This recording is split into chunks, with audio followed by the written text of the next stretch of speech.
Hello, everybody, and welcome to the latest episode of Super Paranormal Chronicles. My name's Lee. How could you forget this handsome Brit? Don't say a word. AJ, don't say a word. But tonight, I am more than happy to have AJ Capasso with me. AJ has got so many irons in the fire. He's a paranormal researcher at Coventry Circle Paranormal.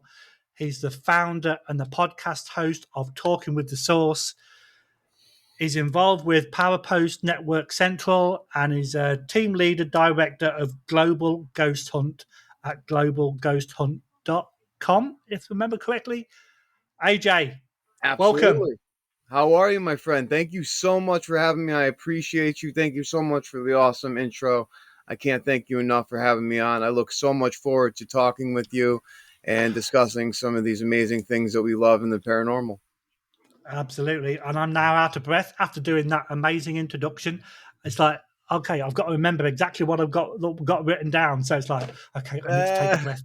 Hey, you want to know what though? It's the problem is because you see yourself in the video, and when you're that beautiful, you choke up. You know what I'm saying?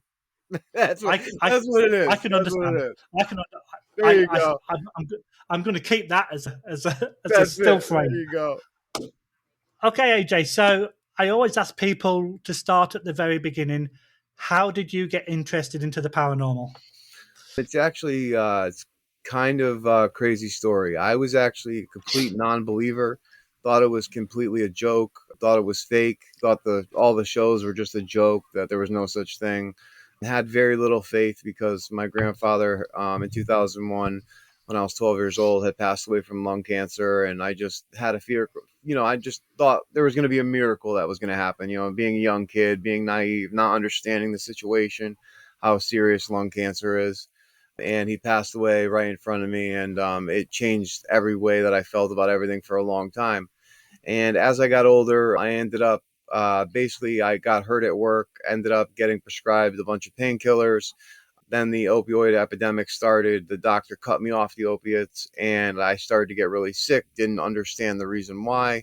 One thing led to another. Found out that I was addicted to painkillers. Instead of going and getting help, because back then the doctor wouldn't give me help, they just kind of tossed you to the side and said, go through whatever.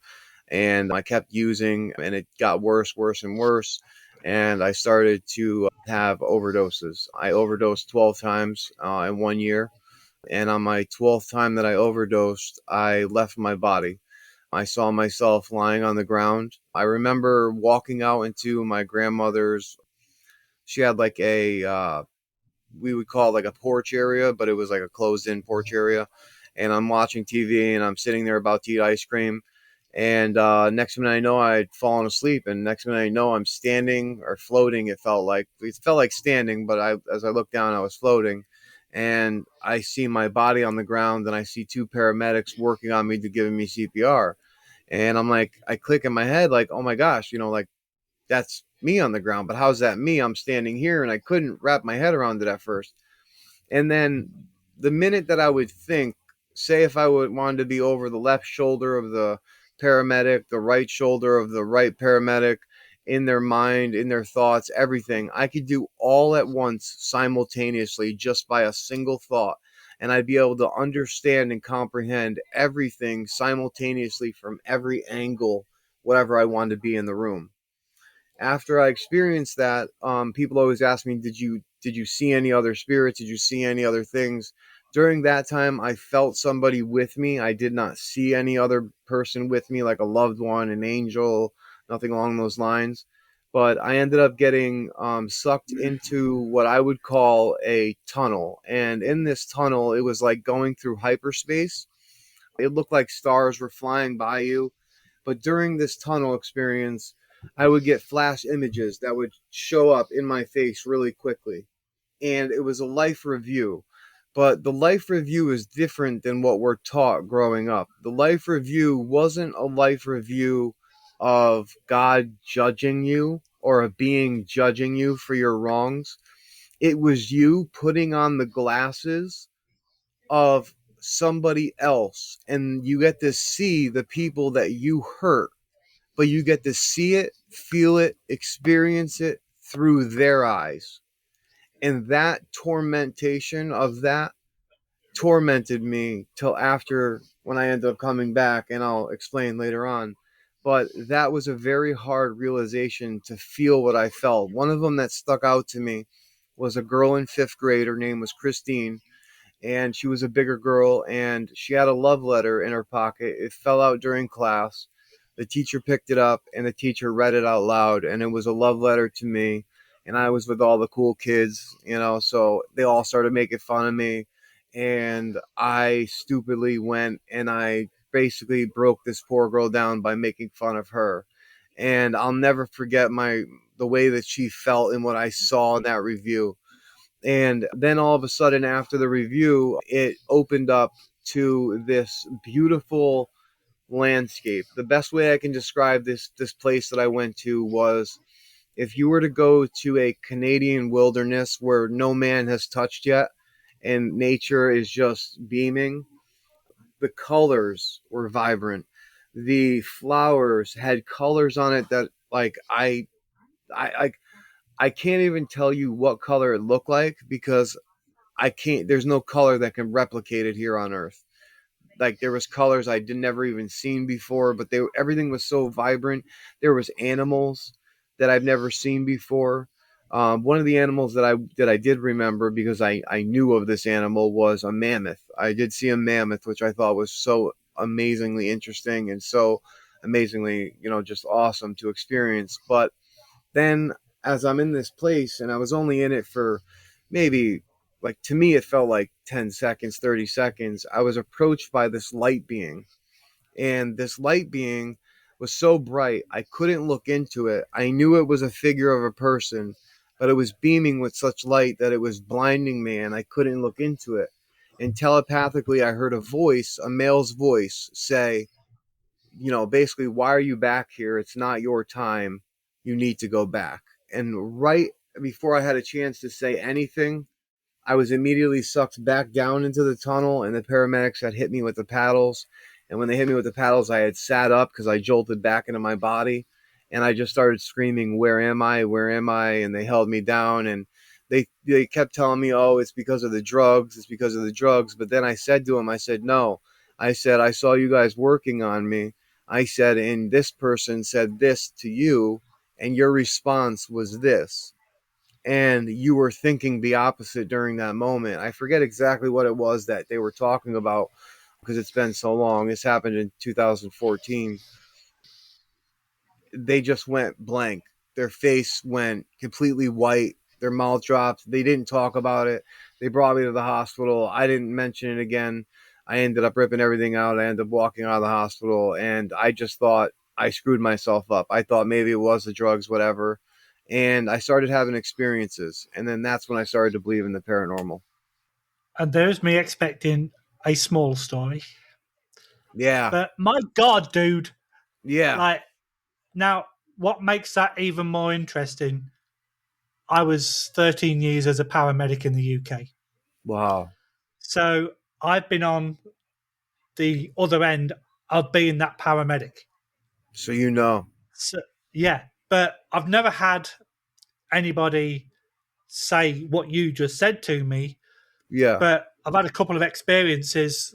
One of them, long story short, we brought this guy into hospital that was on the brink of life, death, whichever way you want to call it. Mm-hmm. And as we pulled into the hospital, I said, okay, we're here now, fella.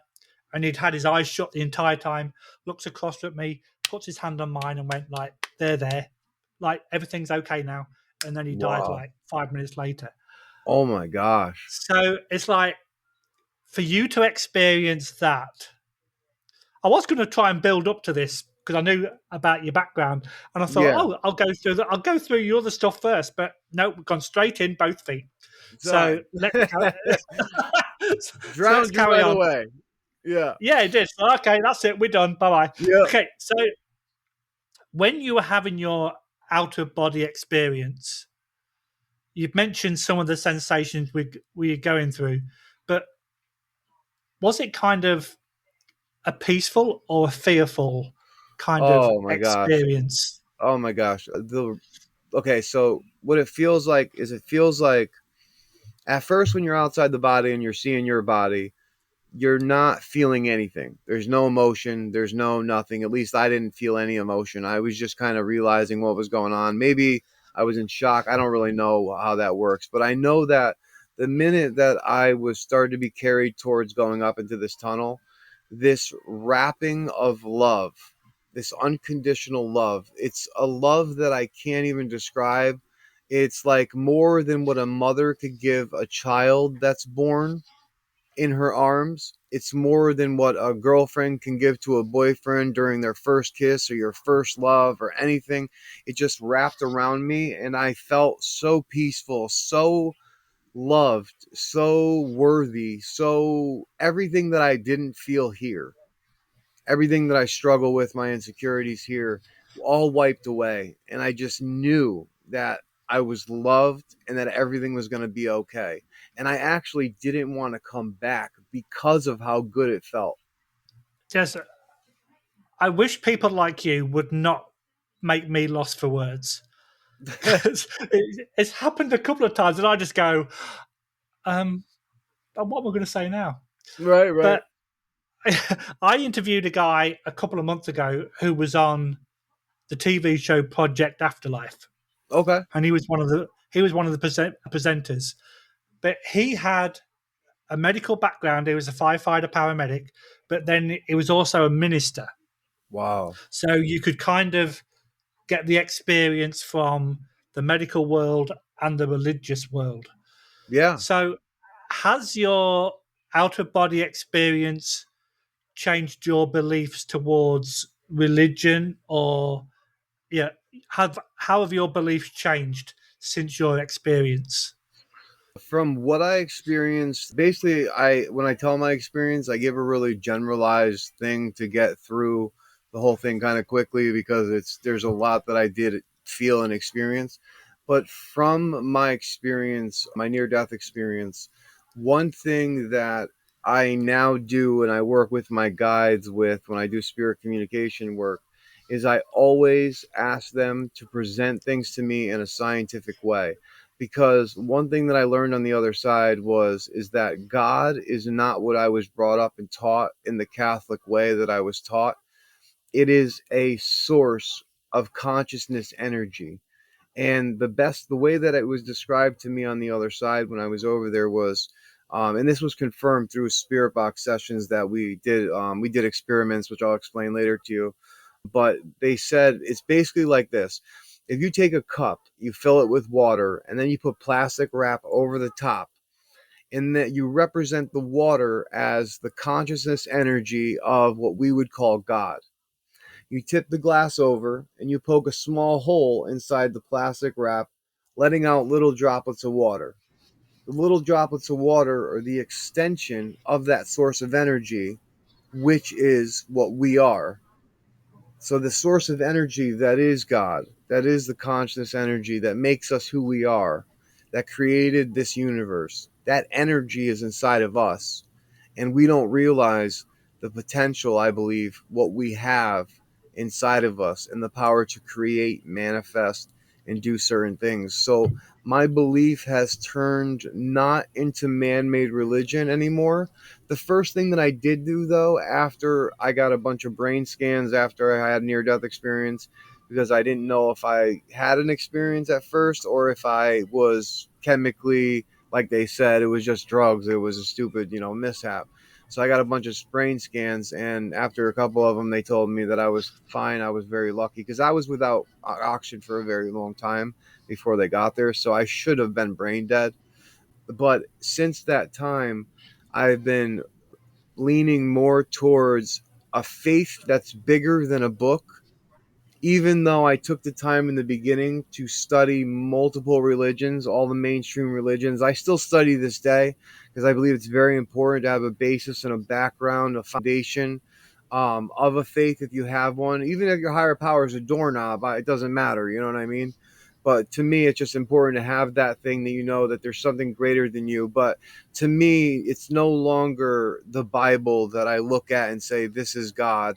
I look at it, and it's so much more than that now. So I lean more towards a scientific way because for my paranormal research, I try to want to be able to explain to skeptics in an energy, frequency, and vibration manner of the spirit world, so that they can understand that what I'm speaking about is not fairy tale real. It's real. It's not fairy tale. Because when you start talking to somebody and you go, "Oh yeah, a demon showed up in my room last night and he had horns on his head," people look at you like you're a nutcase. When in reality, I believe people are having experiences, but the way you describe it to them, they look at you like that's totally fake. You know what I mean? But in reality, Yeah. I don't believe it is fake.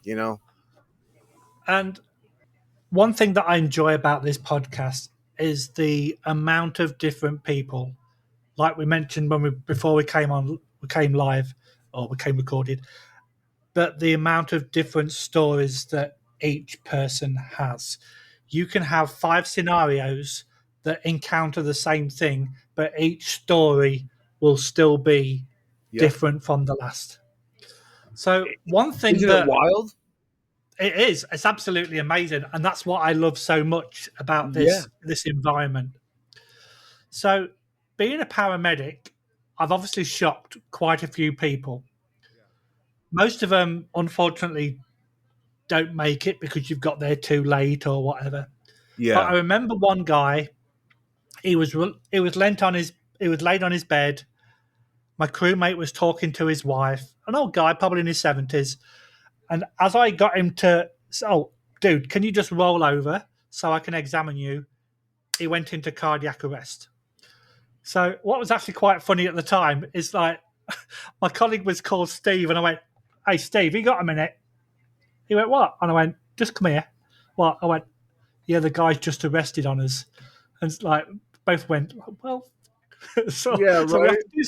we have to do something. So we'd got the machine with us anyway. So I put the pads on him and shocked him, and he came back and he's like, "God damn, my chest really hurts." Yeah. I went, "Well, I've just put 300 volts through you, or what, whatever it was." So this boils down to my next question. You say that you were jolted back into your body after they Yes. shocked you.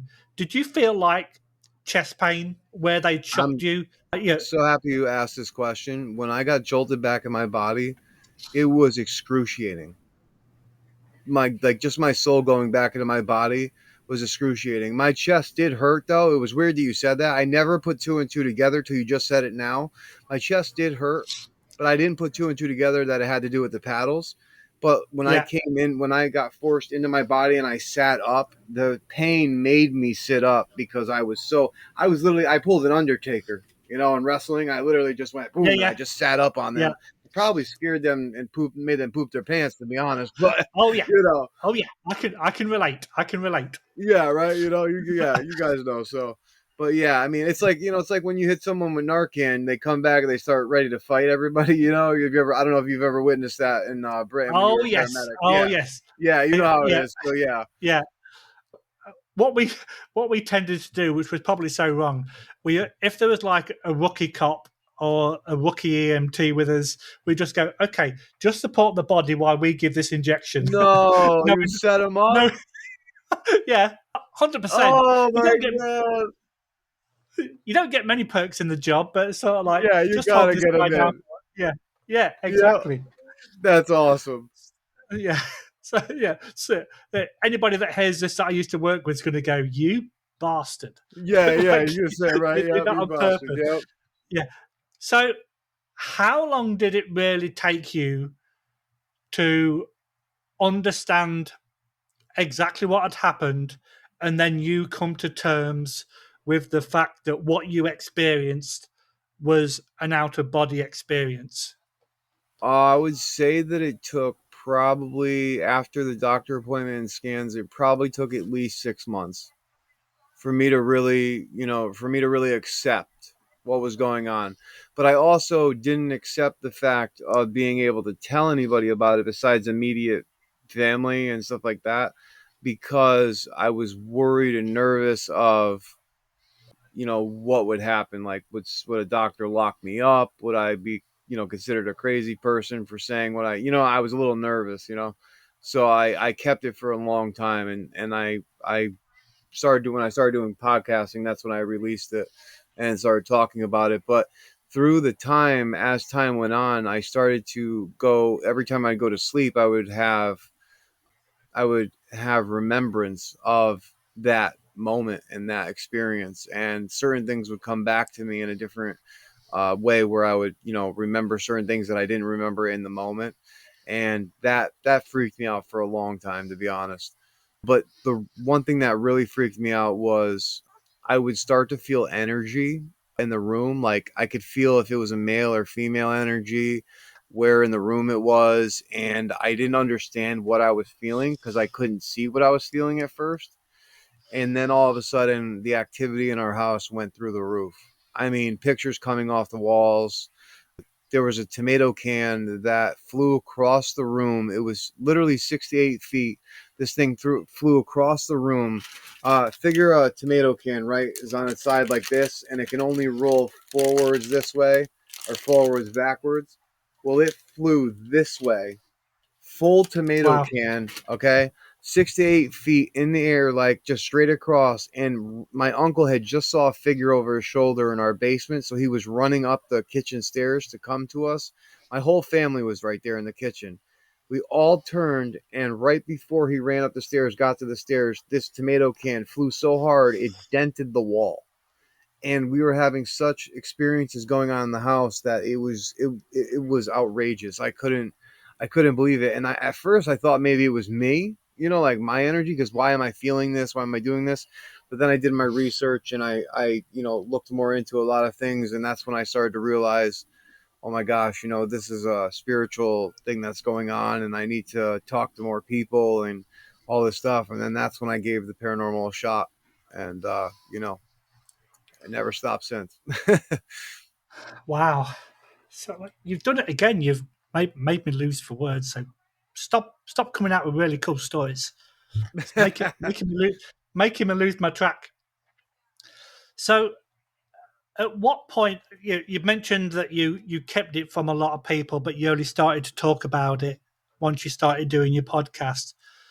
But have you ever sat down with somebody who's renowned in our field, or somebody who's renowned in the medical or religious field, that you've sat down and actually spoke to and explained to them what happened to you, and then if you have, what kind of was their response back to you? There's been many people that I've talked to, spiritually, medically, a lot of things. And a lot of them say to me what you've been saying to me. You're the first person that's left me speechless. But from all the research that I keep doing, and from what I've done, and from what certain people know of near death experiences, there's some similarities. Like the color thing is something that people have said a lot of times. Also, the tunnel thing is something that they've experienced a lot of times, which I didn't know either of the two before, until I started studying on them after it happened. So I would get a lot of answers, especially from the medical people. They wouldn't understand. They try to come up with an answer saying it could be this, it could be that. The paramedic said that my heart stopped for a little over a minute and 11 seconds. So it was like a minute 15, minute 16. But I was without oxygen. For how it ended up happening was I ended up falling asleep and stopped. My central nervous system stopped breathing because I ended up getting fentanyl in my heroin when I switched to heroin, and I got fentanyl in it, and that's how I overdosed. And what ended up happening was my dad had a weird feeling at his house, had came over, and he was supposed to be at work, but instead of going to work, he stopped by my grandmother's house. And he said it took him at least 6 minutes to get to my grandmother's house. Then he asked my grandmother where I was. He ran out on the porch. He saw me blue. Then he called the paramedics, and he was trying to give me mouth to mouth, but he wasn't giving me CPR. And he said I stayed blue all the way till the paramedics got there, which was another at least 6 to 7 minutes. So I was without oxygen for at least 12 minutes at minimum. And even the paramedics and the doctor said to me, they're like, "You're very lucky. Like normally, you would be gone. There was no, saving Yeah, you at that and point. I can see that from the medical side, because if we turn up at somebody whose heart stopped, if we have no timeline of when they collapsed, Yep.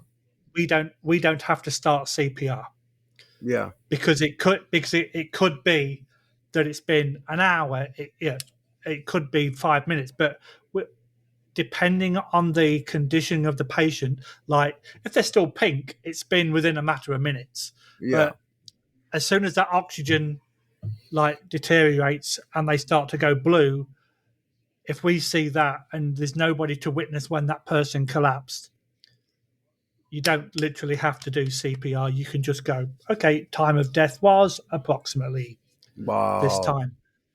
And they always say that, yeah, there's a 20-minute window. So if you turn up quite quick and you're doing CPR and you're trying to shock the patient, if nothing changes within 20 minutes, then you can call it. Yeah, you call it. Yeah. Yeah. So, yeah, you were very close to Yeah, I being was. called. Yeah. Yeah. Yeah, I definitely was. But, I mean, I remember yeah, the paramedic saying something along those lines too. He was like, "I can't believe that you're all right." yeah. So, and I literally So, woke up. What was weird though, man, is I woke up in the hospital the same night. Woke up in the hospital, ripped everything out of my body that they had on me, all the things, and I signed myself out and I left.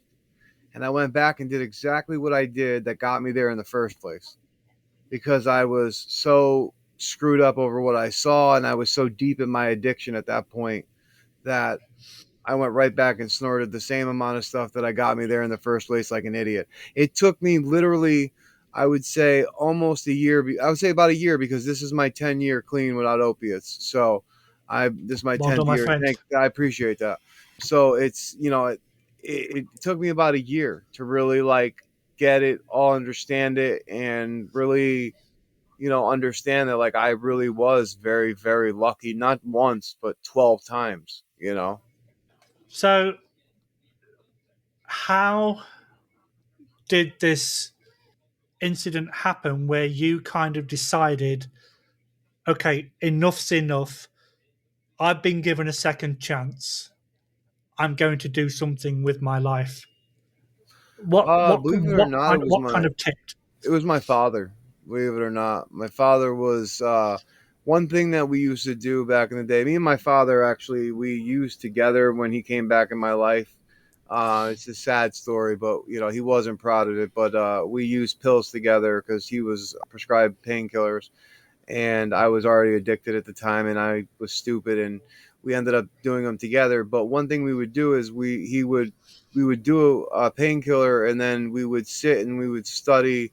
He would sit there and study the Bible with me for 3 hours, and I never even looked at the Bible beforehand, but through everything, it was him and his faith and his religion that got through to me. And when I talked to him about it over and over again, he kept trying to tell me like, dude, like, do you not see, like, God has a bigger plan for you? You need to realize what's going on. And I had multiple experiences. The one experience that really changed everything for me was I had my girlfriend at the time living with me, and we started to have activity at the house, like I was telling you. And one night, I woke up to her, which I thought was her, getting out of bed, going to the bathroom. And I saw her. I opened my eyes. I saw a girl with a ponytail walk out of my room, shut the door behind her. So I said to myself, I'm going to roll into her spot, and I'm going to pretend like I'm sleeping to make her mad and laugh and, just be a joke. Well, when I went to go roll into her spot, I rolled into her. And I'm like, there's no way. Like, no way. So then 2 weeks after that, I woke up and activity was getting so bad that I was keeping a camera at the head of my bed on my headstand that I had behind me.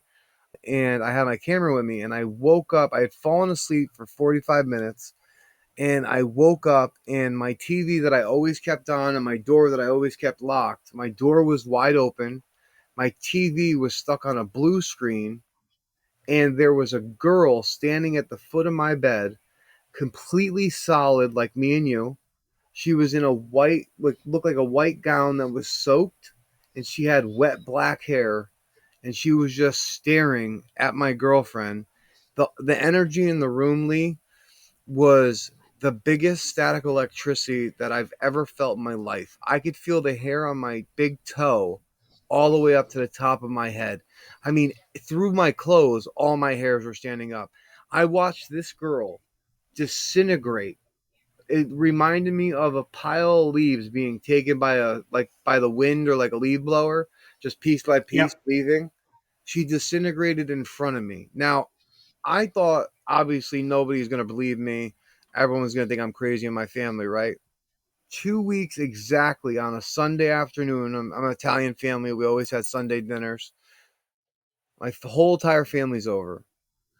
The same girl appeared in our dining room, solid as me and you. The only difference was she had a smile on her face.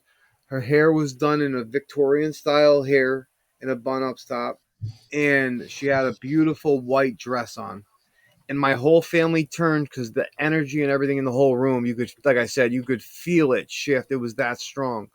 We all looked over, and my family's faces were just dropped. And I'm sitting there going, do you guys see this? Tell me you see her. Tell me you see, because I'm freaking out because I'm like, please tell me that I'm not losing my mind or I'm not becoming schizophrenic. You know what I mean? I was Yeah, so yeah, yeah. out. But that right there was one of the most major things that really shifted myself to say, like, okay, now everyone in my family just saw this thing, this person solidly appear in our dining room, disintegrate in front of us, which everybody left. We didn't have Sunday dinner that day, needless to say. A lot of people didn't come Lose your back for a appetite. little Okay, while. okay. Yeah, they didn't come back for a little while, let me tell you. But, it got me thinking hardcore about, what the afterlife is. And it made me start thinking, like, people in my life were getting older. And I'm like, what if there is a way that I could keep in contact with people that I love? And that got me going down the road into ITC, spirit communication, and going through all that. But yeah, but the to your answer though, my dad was the big thing that kept Okay. me grounded. Yeah. So I'm just going to come straight out and say this. Yeah, How the hell are you not in a padded cell? dude, I'm telling you what, you're telling me. I feel like I should be in a padded cell. The shit that I've Yeah. experienced. I'm telling you. Excuse my language. I apologize. But I tell you, it's I there's a lot of stuff that ever since entering this field, I've seen so much things. Even before this field, I've seen so many things that have unexplained and shocked the hell out of me, that I can't even fathom. And I'm very lucky to witness certain things that I've witnessed, but at the same time, it just pushes me further because I want to be able to show the world that this is something serious. There's whether you call it the afterlife, you call it spirits, you call it God, you call it Buddha, it doesn't matter to me. The point of the matter that I want to get across is that we're all energy. Energy cannot be destroyed, and we can only see so much of the light spectrum. We can see only hear so much of the audio spectrum. There's a whole nother universe right in front of us that we can't even see. And that's my biggest goal, is not to get people to believe, but to get people to have an open mind and maybe think a little deeper and say, hey, maybe if I try it myself, see what happens, you know? Yeah. So So after having this rather bizarre experience from the time that you had an out of body experience to the time that you decided that you were going to change your life for the better. Obviously, this takes time. I've dealt with a lot of people that took drugs, so you can't just no. click the switch and do it overnight. Oh, So, absolutely not. so that must have been really hard for you to actually like get weaned off all the different drugs. So, what? How long after these events did you kind of realize that okay, I've made it. I'm now clean. I can now It move was on. about a year because I went to a 6 month rehab. So it Okay. was about a year. I first did a 30-day rehab. It didn't work. I thought it was too little of amount of time. and especially going back to the same place, the same people, same things. It was not a great environment. So I ended up going to a 6 month rehab, first a transitional home, then a 6 month rehab.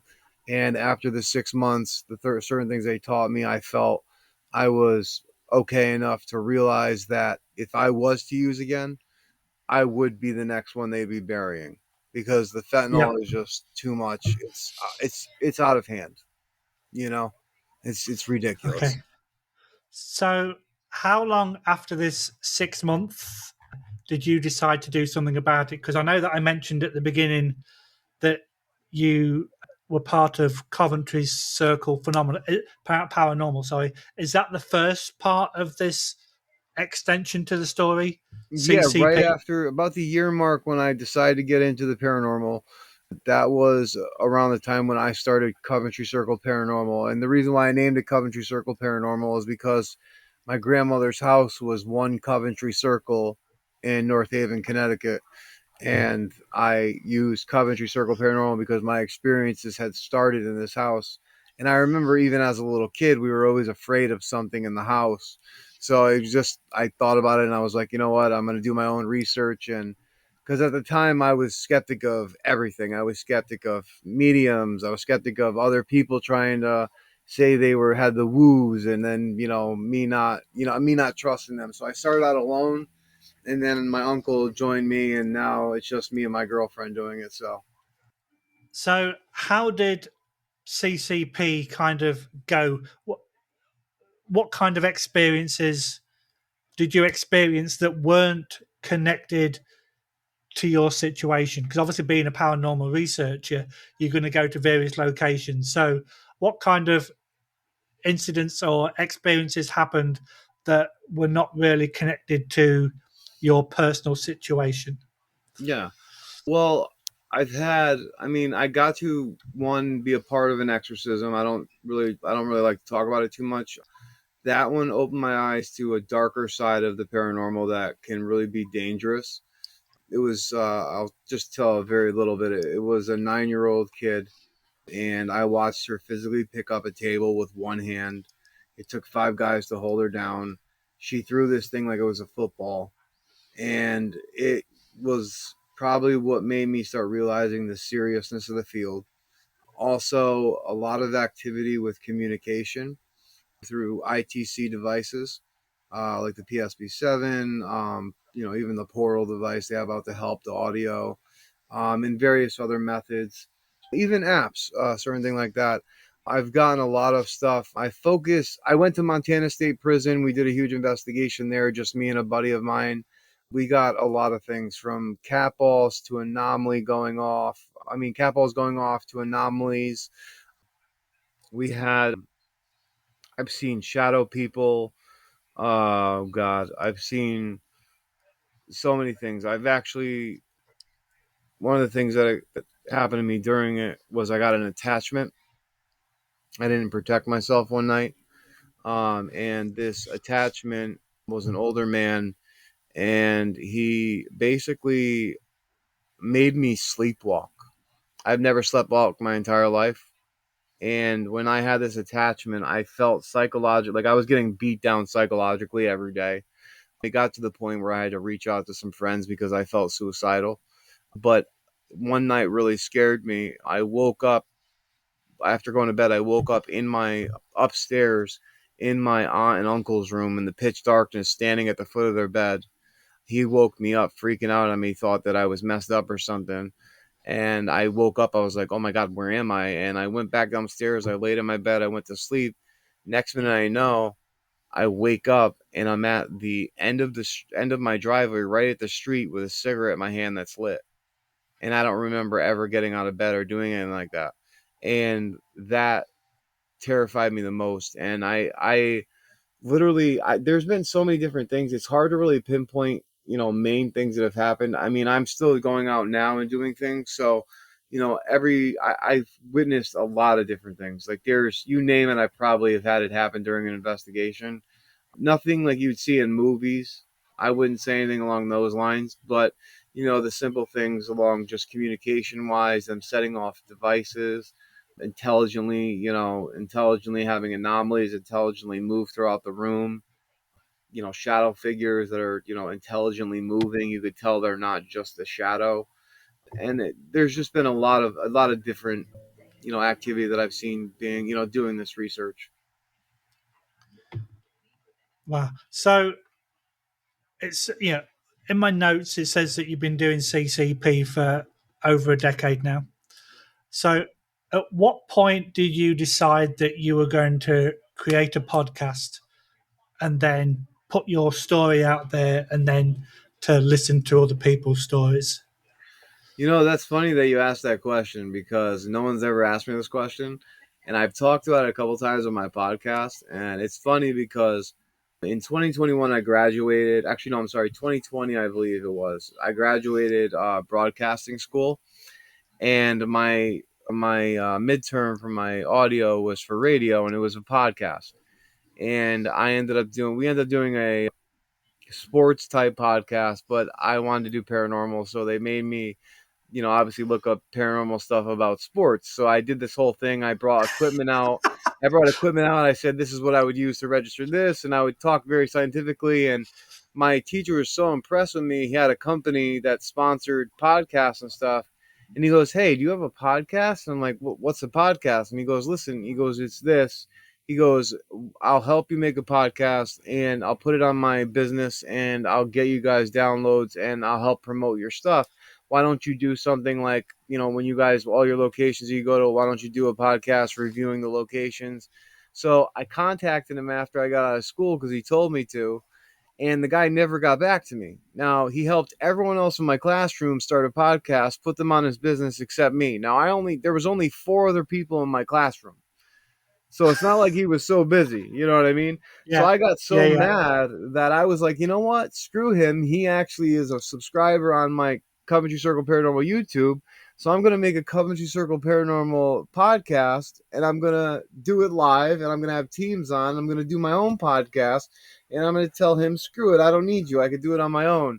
And it was just funny. It turned into a joke like that and it became so serious. And one thing led to another, and then soon we had people that were very well known coming on, and it's been so magical to meet people all across the globe that have had these amazing experiences, and you just get the network, you get the knowledge. Like, I mean, I learned from people that are that just started out. Like, I hate when I have somebody on and they try to talk like they're this expert, because nobody's an expert in this field. Even me, and I've died and came back and seen what was on that side. I would never say I'm an expert. You know what I'm saying? Because nobody knows. But it's funny because I get that a lot about people saying, oh, this expert, but you meet so much great people in this field, and there's everything that they share with you just means something.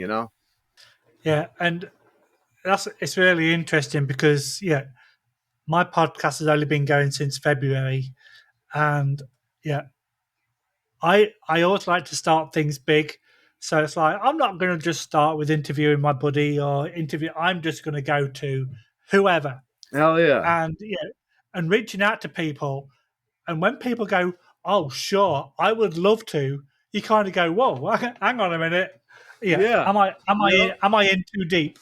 And it's great that, like you said, people in this community are so close knit than some other communities. Like, I know some guy that tried to do a musical, like a rock and roll podcast. He's reaching out to producers and musicians, and nobody got back to him. Yeah. Whereas in this field, because it's becoming more forefront in everybody's life, and people are more open to talking about it, talking about their experiences, that people love to come on and tell people about these experiences. And now people are not being pointed at and going, "You're nuts. You should go to a crazy farm."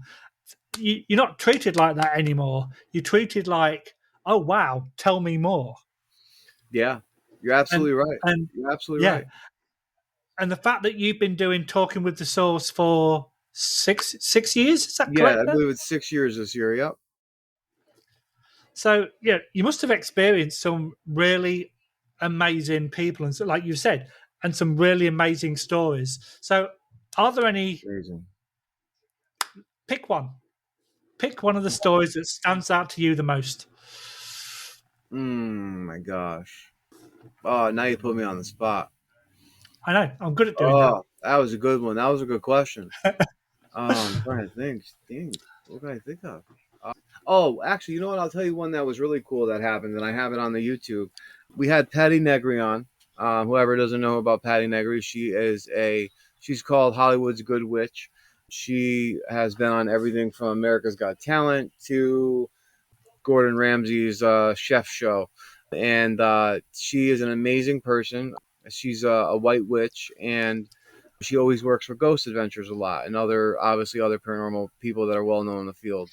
And when we had her on, she was talking about the Black Dahlia house, and she was talking about how the cameraman had combusted into fire on his leg out of nowhere. And when she's talking about this demonic reaction that she had at this place and this combustion of fire that came out of nowhere, a light anomaly came over her head, over the screen, right from where her haunted doll is sitting. And they've caught the doll live on our podcast actually move and all this stuff. But to see this anomaly come, and what was so weird was right before the anomaly started, her dog started to bark really loudly right next to where she was, and she leaned down to like get him to stop, and then that's when this light anomaly came over her head. And it was just really cool. But story wise, it's so hard to say what is a great story because I have a friend, her name is Laura Lee Potvin. She was on, I believe the show is Paranormal Witness. I think if I'm right, I hope I'm not saying it wrong. I think season 4, episode 2. Don't quote me on that, but I could be wrong. She had a incredible experience that was extremely demonic in her life, her and her husband, that literally tore them to pieces. I mean, like tore their whole life upside down. Like any activity you could think of happened. Manifestations, apporting, like all different types of stuff. Like physical interactions with them that were very like tormenting. It was a very like scary thing to hear firsthand from her because what they show on Paranormal Witness obviously isn't what real life was. But she said, yeah, she goes, this was the first experience that I've ever had in this field that was close to a movie, like how scary it got. And that one really stuck with me. Wow, I love that. So, for somebody that decided to create a paranormal team, Coventry Circle Paranormal, and then you decided that, hey, I'm going to start a podcast, talking with the source. That wasn't enough in your life. You thought to yourself, I need to do some more. So then Parapost Network Central came up. So how did that come about? My best friend, Brian Laverty, he is a Canadian actor. He's been in the business for 20 years. He is a paranormal researcher for Huntophobia, which is on Paraflix. Also, you can check it out on YouTube. And he is the basically creator of Parapost Network. Parapost Network is basically a platform for podcasts of all types to come on and stream their content. Basically, a lot of it is paranormal, but we've tried to add a lot of different kinds to come on because we want to add diversity, not just make it just for one platform. But right now, we have some things in the works right now where there is a Parapost app that you could download for iOS or Android. It is like a social media type community, and you could post like your evidence. You can do all types of cool stuff if you have a team or are a researcher. But things are in the works right now where soon there's going to be a lot of big things. I don't know if I'm allowed to really talk about it yet, but the app is going to be expanding, and it's going to be a basically huge social media platform that's going to have streaming and all different types of amazing things that are going to come along with that. So can't really give too many details away, but definitely check it out. If anyone's interested, you just check out parapostnetwork.net. or you can go to Parapost Network on Facebook and you can check it out. That sounds like something. I'm definitely going to have a look at that tonight after we finish recording. But Yeah. when you actually said that you wasn't going to tell, you wasn't allowed to say much. I was going to say, well, you can tell me because I won't tell anybody else. Yeah. Not Yeah. telling you that this is recorded. Yeah. Right. Yeah. So We'll edit that part after, out, right? Yeah. yeah, okay, that's fine. We can Yeah. do Yeah. that. Yeah. There we go. So after Parapost Network Central, you still thought that there wasn't enough going on in your life. Oh, I love So chaos. then, Yeah. so then you also got involved with Global Ghost Hunt. Yes. So So Global Ghost Hunt is also the owner and founder is Brian Laverty. He was a part of world's largest ghost hunt for a very short period of time, and he saw some things that he thought could have been improved on, and they didn't want to improve on those things, and he decided, you know what, let me make a platform for researchers, paranormal enthusiasts, paranormal teams to have a event once a year. It was twice a year, but once a year. It's coming up in October. It's going to be a 10-day event with teams all over the globe. It's going to be streamed live on 8 different locations, and it's going to be live, raw, and uncut footage. It's going to be wow, no cuts, no edits, none of that stuff is allowed. It's pure live, uncut, raw paranormal investigating. It's not going to be like you see on TV. You're going to see some boring parts. You're going to see some probably exciting parts, but we wanted to bring people and teams from all over the world together and to have them do their haunted location from all over the world to not just promote the teams, but also to promote the locations, because a lot of locations are being taken away from us.